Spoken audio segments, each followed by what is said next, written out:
Unfortunately, the Boston Bruins are just playing ridiculous hockey right now. I've been joking around saying this team's never going to lose another game. Like, it's absurd. They're 29-4-4.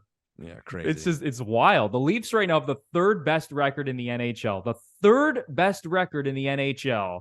And they are most likely going to finish second in the Atlantic Division because this Boston team just can't lose. Yeah, what are they, like 10 points behind Boston now or something? I think they've played the same amount of games. Yeah, right now they're 9 points behind Boston, and Boston has a game in hand. Oh, perfect. So with regard to the Bruins, and man, people comment down below about this one, because from what I've noticed anyway with the Bruins, and you can attribute some of this to heart and character, you can attribute some of this to having a winning mentality, or you can point to luck. But is it just me, or except we're all Leafs fans, we're all following the Bruins, seeing how they're doing? Is it just me, or every game they score a late goal every game?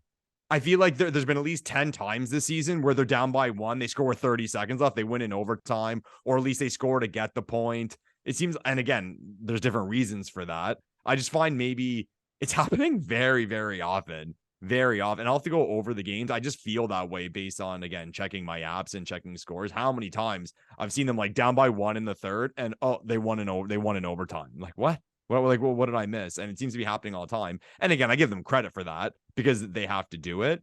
But I think that seems to be the biggest reason, or a major reason, for the Leafs having the season they're having, but still having that points differential between the Bruins, where these games that the Bruins probably, quote unquote, should lose, they're winning. I'm not taking anything away from Boston. Because no, I'm not either. I don't be taken the wrong way. No, 100%. Like, I think they've had a phenomenal season. You look at the underlying numbers. Yeah, you look at just the regular counting stats. Like, this team is a juggernaut across the board. But you have to have a little bit of luck, man, to go 29-4-4.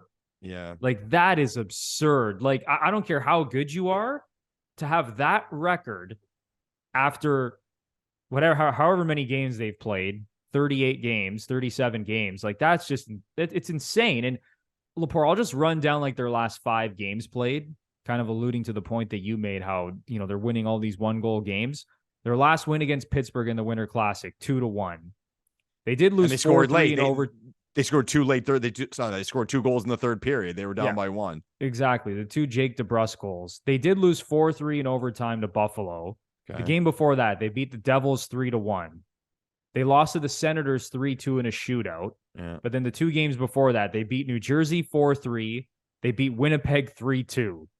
So they're playing, like, they play in a lot of close games. Like, they score a lot of goals, but they were scoring a lot of goals, the first couple months of the season. Recently, they've been grinding out like some 1-goal victories. Mm. And it's just like they've been on the right side of everything this season, it seems. Yeah.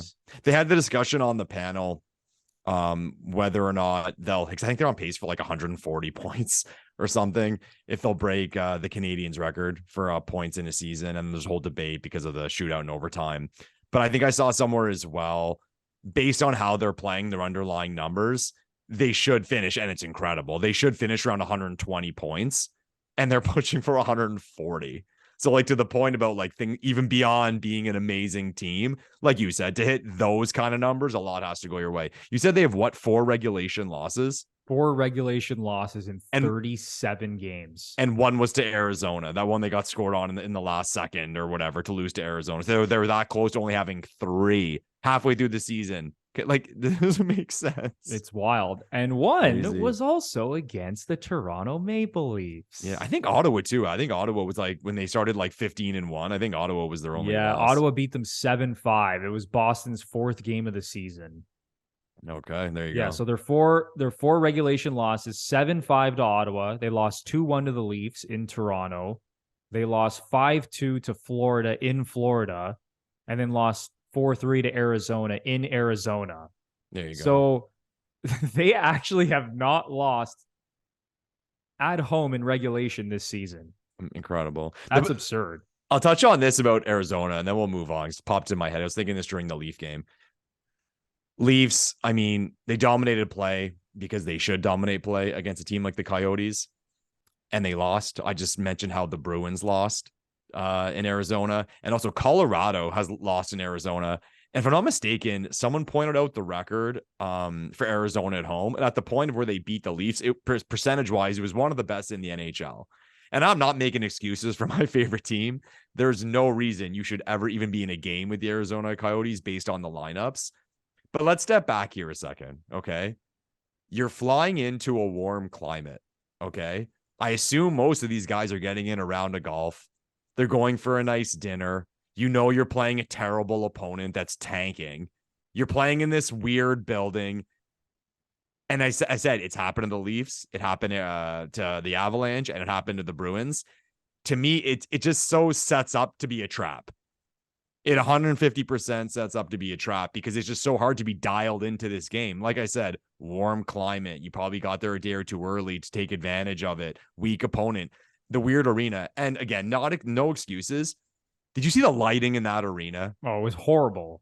There was like shadows all over the ice. Like I've played in rinks around here that for like junior B and junior A games, and the lighting's better than that. There's better rinks in the GTHL. 100%. I promise you that, in the Greater Toronto Hockey League, than Mullet Arena in Arizona. You know what I don't understand about that? So I follow an Instagram account, Everything College Hockey, ECH. Great account. Anyone who's an NCAA hockey fan. And they'll show facilities and rinks of some of these big program teams. And they're beautiful. Like, these rinks are absolutely beautiful. Like, I saw one, like the entire side of the building was windows. So here you have this rink with seats all around, and then one side was all windows. So you get natural light in. So it looked and felt amazing. And I'm sure the lighting's good there. Here you had the NHL playing here in this NCAA rink, and there's Arizona State is a program. I'm just confused as to why it's not better. I don't know. Yeah, and looking at their record, you said it, man. Right now, Arizona has played 12 games at home. They are 7-3-2. Yeah, that's what I thought it was. I knew it was like 7-3 or 7-2 and something. Yeah. And on the road, they're 6-15-3. Woo. Wild. So I think you're onto something there, Lepore. I think I got to look at the next big time opponent that they're playing on home ice, and I'm just going to bet on the Coyotes. Oh man, it's a total trap, because even if you're the team, if you're up by one, you're still like a little nervous because you know this team's just hanging on and being annoying, and you got to score 2 goals early and end it. This is what you got to do. It's wild. Yeah. So if you're playing the Arizona Coyotes, you think you're a good hockey team? Think again, because as Lepore mentioned, it is the ultimate trap game at Mullet Arena, as we've seen so far this season. Skip the round of golf, boys. Oh, you can't skip the round of golf. That's true.